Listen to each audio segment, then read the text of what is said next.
Aujourd'hui, nous allons faire de l'éducation civique et nous allons essayer d'expliquer et de présenter les valeurs, les principes et les symboles de la République française. Ce qui est un peu compliqué avec cette leçon, c'est que la notion de valeur et la notion de principe, c'est assez complexe. Souvent, ce sont des choses qui sont proches et ce n'est pas toujours très clair. Par contre, les symboles, eux, c'est beaucoup plus simple. En fait, ce qu'on va essayer de comprendre, c'est ce qui réunit les Français dans la République française. En gros, quels sont les éléments qui nous rassemblent, à quoi est-ce qu'on reconnaît, à quoi est-ce qu'on se reconnaît comme étant français, et qu'est-ce qui fait qu'on adhère à la République. Dans un premier temps, on va faire un petit rappel de vocabulaire, en particulier pour redéfinir les mots de République et de République française. Une république au sens propre du terme, c'est un système politique. Le mot res publica est d'origine latine et signifie la chose publique. La République, c'est donc ce qui s'occupe de ce qui est public, ce qui est commun à tous. Dans une République, le chef de l'État est élu et il partage son pouvoir politique avec d'autres représentants qui sont également élus. On est donc dans un système qui a besoin d'une démocratie. Le mot démocratie, lui, est un mot grec. Il vient de démos, le peuple, et kratein, diriger. La démocratie, c'est donc le pouvoir du peuple. C'est bien pour ça qu'il y a un lien étroit entre démocratie et république. Ce qu'on appelle le peuple, c'est l'ensemble des citoyens. Ils ont des droits et des devoirs. Ce sont eux qui détiennent le pouvoir politique. Les citoyens élisent leurs représentants. Ils confient le pouvoir. En France, le pouvoir est confié au président de la République, mais aussi aux députés, aux conseillers généraux, aux conseillers régionaux, aux conseillers municipaux, etc., etc.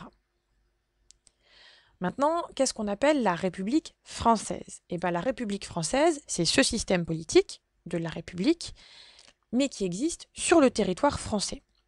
Quand on parle de République française, on met des majuscules, parce qu'on ne parle pas simplement du système politique, mais on parle de la communauté des citoyens, la communauté de la population, ces citoyens qui sont réunis par des principes et des valeurs communs. On dit que la République française est fondée sur un pacte, c'est-à-dire un contrat pour lequel il n'y a pas de papier, c'est ce qu'on appelle un contrat tacite, un contrat entre les représentants élus et le peuple des citoyens. Ce peuple des citoyens, c'est les 60 millions de personnes qui vivent en France. Alors attention, tout le monde n'est pas citoyen parmi tous les habitants de la population française. Ça, on reviendra dessus plus tard. Mais ce qui est un peu particulier en France, c'est que ce peuple, il est très mélangé, très métissé, parce que la France, c'est pas simplement le petit bout d'Europe, mais c'est également les territoires qui sont en Outre-mer, les Antilles, la Polynésie, etc. Quand on parle des Français, on parle bien de la nation, de la population. Ce sont des gens qui partagent la même langue, qui ont un passé commun et qui ont un héritage culturel commun. Pour le rappel, on peut également préciser quelques dates pour la République française.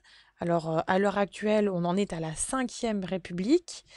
La République en France, elle existe depuis 1792.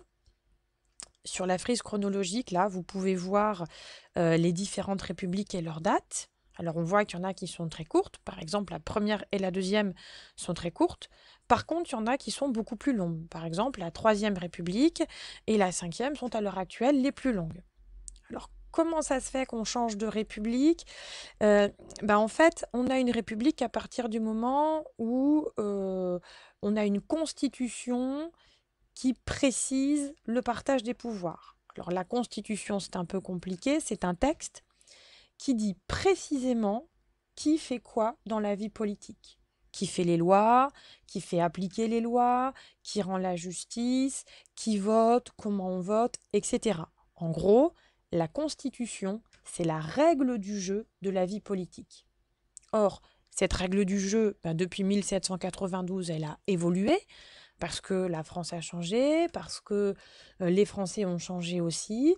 Et à chaque fois qu'il y a une grosse évolution, eh ben, on change de constitution et on change de république. C'est pour ça qu'aujourd'hui, on en est arrivé à la 5e République. Maintenant que nous avons fait ce petit rappel de vocabulaire, on va pouvoir parler un petit peu des symboles de la République française. En effet, il semble plus simple de commencer par les symboles, car on va pouvoir mettre plus facilement des images dessus et expliquer un petit peu leur importance pour la République. Avant de commencer la présentation des symboles, regardez cette petite vidéo. C'est une remise de médaille lors des Jeux olympiques d'hiver de Sotchi en 2014. Et je vous demande d'essayer de retrouver, lors de cette cérémonie, quelques symboles de la République française. L'idée, c'est d'essayer de comprendre comment, dans les grandes occasions, on rassemble les Français autour des symboles.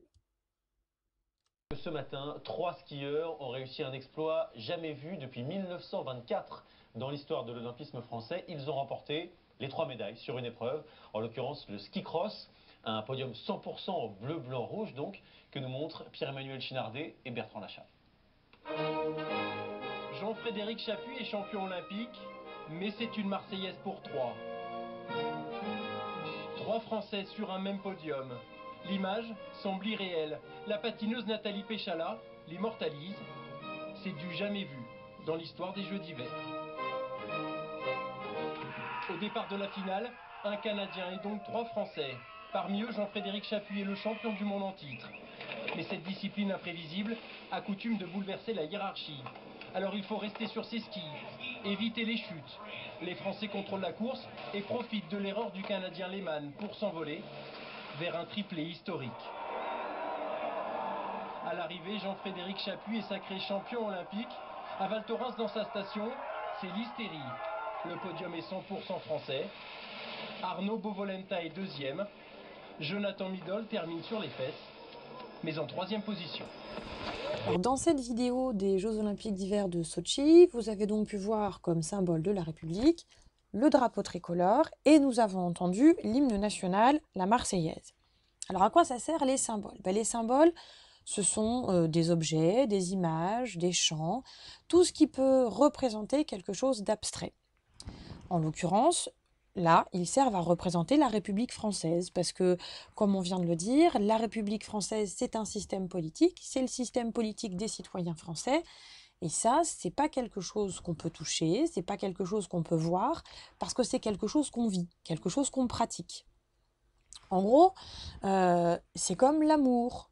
L'amour, c'est un sentiment, il est symbolisé par un cœur. La République française, elle a aussi besoin de symboles, sinon on ne peut pas se reconnaître, on ne peut pas savoir ce qui fait de nous des Français, et on ne peut pas s'identifier. Les symboles de la République sont définis par la Constitution, dans l'article numéro 2 en particulier. Il y a 3 symboles officiels qui sont le drapeau tricolore, l'hymne national, la Marseillaise, et notre devise, liberté, égalité, fraternité. Cependant, d'autres éléments ne sont pas des symboles officiels, mais font partie de notre patrimoine commun, de ce qui nous rassemble et de ce qui nous permet de nous reconnaître. C'est le cas de Marianne, du coq gaulois, du 14 juillet ou du grand sceau de la République. Alors d'où viennent ces symboles? À quoi ils servent? Comment on les a choisis? C'est une histoire qui est à la fois récente et un peu ancienne. Récente par rapport à l'histoire de la France en entier, puisque ça ne date que de 1789, ancienne pour vous, parce que vous datez pas de 1789. Le drapeau bleu, blanc, rouge a été dessiné en 1794 par le peintre David. Ces 3 couleurs symbolisent la liberté depuis juillet 89 et la Révolution. Alors on ne les a pas choisis par hasard. Le rouge et le bleu sont traditionnellement les couleurs de la ville de Paris. Vous pouvez d'ailleurs les retrouver dans les couleurs du PSG, le Paris Saint-Germain, qui est l'équipe de foot de la ville de Paris. Quant au blanc, lui, il symbolise la royauté. Alors pourquoi on associe la ville de Paris et la royauté? Alors parce que la Révolution commence à Paris, que c'est un mouvement populaire, donc du peuple parisien, et qu'au début, il ne s'agit pas d'évacuer le roi, il ne s'agit pas de le supprimer ou de s'en séparer, mais au contraire, il s'agit de trouver un moyen pour que le peuple et le roi travaillent ensemble afin de mieux diriger la France. C'est pour ça que dans les premiers temps, on a associé les trois couleurs. Après quelques péripéties, le drapeau a été officiellement adopté comme le pavillon français, l'emblème, le drapeau de la France. Le deuxième symbole grâce auquel on peut se reconnaître, c'est la devise. Alors une devise, c'est une formule, un slogan. Le nôtre est composé de trois mots, liberté, égalité, fraternité. Et cette devise est également précisée dans l'article 2 de la Constitution de 1958. Comment est-ce qu'on a choisi ces trois mots? Là aussi, l'histoire remonte à la Révolution de 1789. La liberté et l'égalité ont été directement reprises à l'article 1 de la Déclaration des droits de l'homme et du citoyen. Cet article, que dit-il? Tout simplement que les hommes naissent et demeurent libres et égaux en droit. C'est bien une égalité en droit et pas une égalité de fait. On est tous différents, il y a des petits, des grands, des forts et des moins forts, des hommes, des femmes, des jeunes et des vieux, mais nous avons tous les mêmes droits. C'est ça l'égalité en droit. Quant à la fraternité, elle a été ajoutée pour la première fois au drapeau des fédérés lors de la fête de la Fédération, le 14 juillet 1790. Cette fête avait été organisée par les révolutionnaires pour fêter le premier anniversaire de la prise de la Bastille. Progressivement, cette devise, les trois mots de cette devise sont également devenus les valeurs de la République. Alors là, comme on est en train de parler des symboles, on va essayer de distinguer un petit peu les deux. Ces trois mots sont un symbole quand on les retrouve sur les frontons des mairies, sur les documents officiels, c'est-à-dire quand on les utilise comme un objet pour rappeler les grandes idées de la République. À l'origine, c'était une formule révolutionnaire, un peu comme un slogan. D'ailleurs, les premières traces qu'on en a, c'était quelque chose de très guerrier. C'était la liberté, l'égalité, la fraternité ou la mort. Donc, ce qui montrait bien que les révolutionnaires, en gros, étaient prêts à atteindre cet idéal, ce but, ou à mourir. La devise a été adoptée une première fois durant la Deuxième République en 1848, mais il faut attendre 1870, pendant la Troisième République, pour qu'elle soit choisie définitivement. Alors attention, même ce définitivement, il n'est pas définitif, puisqu'entre 1940 et 1944, la devise de la France, ça n'était plus liberté, égalité, fraternité, mais travail, famille, patrie. Le troisième symbole, reconnu officiellement par la Constitution de 1958, est la Marseillaise, qui est notre hymne national. À l'origine, la Marseillaise était un chant patriotique de la Révolution française. Ce chant a été écrit en quelques heures par Rouget de Lisle en 1792. Il était prévu pour l'armée du Rhin, alors une armée, donc des soldats. C'était un chant de guerre pour motiver les troupes. Et son sens est un peu particulier. Alors aujourd'hui, on trouve parfois que les paroles sont sanglantes, guerrières, agressives, et que ça ne correspond plus à notre société actuelle. Cependant, il faut y voir surtout un hymne à la liberté, un appel à lutter contre la tyrannie, contre les invasions étrangères, un appel à la mobilisation de tous les citoyens pour protéger ce qui leur est cher, leur territoire, leur famille, mais aussi leur république, leur système politique. C'est pour ça que même si les paroles ont l'air un petit peu décalées, le sens global du texte reste toujours d'actualité.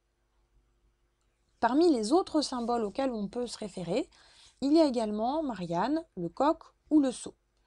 Marianne, c'est ce qu'on appelle une figure allégorique, c'est-à-dire que ce n'est pas un personnage qui a existé, c'est un personnage qu'on utilise pour représenter une idée.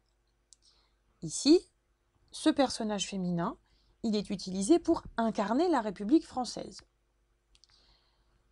D'où vient son prénom? Les prénoms Marie et Anne étaient des prénoms populaires très courants lors de la Révolution française chez les paysans et chez les domestiques. Le prénom de Marianne a donc été choisi comme quelque chose de populaire. Il n'y a pas toujours eu un accord sur ce prénom, c'est-à-dire qu'il y a des gens qui trouvaient que Marianne, ça faisait vulgaire, ça faisait trop populaire, mais c'est quand même ce qui a le plus rassemblé les gens.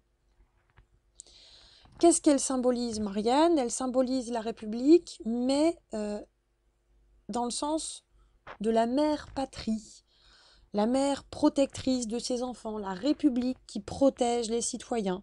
C'est pour ça que parfois on la voit avec sa poitrine légèrement dénudée, hein, ça fait référence à la maternité. Marianne, c'est une figure qu'on retrouve traditionnellement dans les mairies. On a son buste dans les mairies, on n'a jamais en entier, sauf dans les tableaux. Il n'y a pas un modèle unique pour Marianne. En fait, il y a eu plusieurs modèles féminins. Et les bustes de Marianne peuvent changer en fonction de ce que choisit l'association des maires de France. Le coq, quant à lui, est un symbole un peu particulier puisqu'à l'origine, il s'agit d'un jeu de mots des Romains pour se moquer des Gaulois, puisqu'en latin, Gaulois et coq se disent de la même façon, c'est Gallus. Pour les Romains, c'était une façon de dire que les Gaulois étaient fiers comme des coqs. Et il y a d'ailleurs des blagues ou des jeux de mots qui circulent en disant que le coq, c'est un animal qui règne sur la basse-cour, qui chante le plus fort, qui prétend être le plus beau, mais qui a toujours les deux pieds sur un tas de fumier, et un peu comme les Français. Enfin, c'est ce qui se dit, c'est ce qui se disait à l'étranger. C'est pas un symbole officiel, cependant, c'est un symbole qu'on retrouve parfois sur des monuments aux morts ou alors qu'on va retrouver sur des emblèmes sportifs. Enfin, ce qu'on appelle le sceau, c'est le grand sceau de la République française. C'est un cercle sur lequel on a dessiné la liberté. Donc là aussi, c'est une allégorie. La liberté, c'est une jeune femme qui est représentée avec une toge et une couronne en étoile. C'est un objet qui est utilisé pour authentifier les documents officiels. Un peu comme un tampon, mais pas qui fonctionne avec de l'encre, qui fonctionne avec de la cire. Les sceaux, vous en avez tous déjà vu parce que c'est ce qu'on utilise au Moyen-Âge pour fermer les lettres. Aujourd'hui, le sceau de la République, il est utilisé surtout pour la Constitution. Alors, qu'est-ce qu'il y a de commun dans ces symboles? Déjà, on constate qu'ils sont quasiment tous nés lors de la Révolution française. Cependant, on peut remarquer qu'ils n'ont été adoptés définitivement que sous la Troisième République. Souvenez-vous de vos cours de quatrième, le 19e siècle est une période compliquée en France, il y a plusieurs changements de régime politique, une alternance de république, de retour à la monarchie, d'empire, et à nouveau république, etc., etc. Il faut attendre pratiquement 100 ans entre la Révolution et l'installation d'une république définitive. C'est cette Troisième République qui va essayer de s'imposer en créant justement des symboles, en choisissant des symboles, pour que tous les Français puissent se reconnaître à travers la République et qu'on ne change plus de système politique. À quel moment est-ce qu'on les utilise? Alors on peut les retrouver sur les bâtiments officiels, c'est le cas du drapeau et de la devise, on va les avoir sur le fronton des mairies ou des écoles. On va également les utiliser durant des cérémonies officielles, par exemple lors des commémorations du 11 novembre ou du 14 juillet, on va avoir la Marseillaise. Et comme vous l'avez vu dans le petit exemple d'introduction, on va les retrouver durant les manifestations sportives. Quand il y a une victoire française, on joue la Marseillaise, et quand des Français disputent un match ou une compétition sportive, c'est le public qui peut parfois chanter la Marseillaise. Ces symboles sont transmis par l'école, c'est à l'école qu'on vous les apprend et qu'on vous les explique, et pendant très longtemps aussi c'était le rôle de l'armée lors du service militaire. Ils servent à incarner les principes de la République et aussi à nous rappeler les étapes de la construction de la République française. Pour nous, ils sont donc très importants Et c'est à partir de ces symboles qu'on va maintenant pouvoir vous expliquer les valeurs et les principes de la République.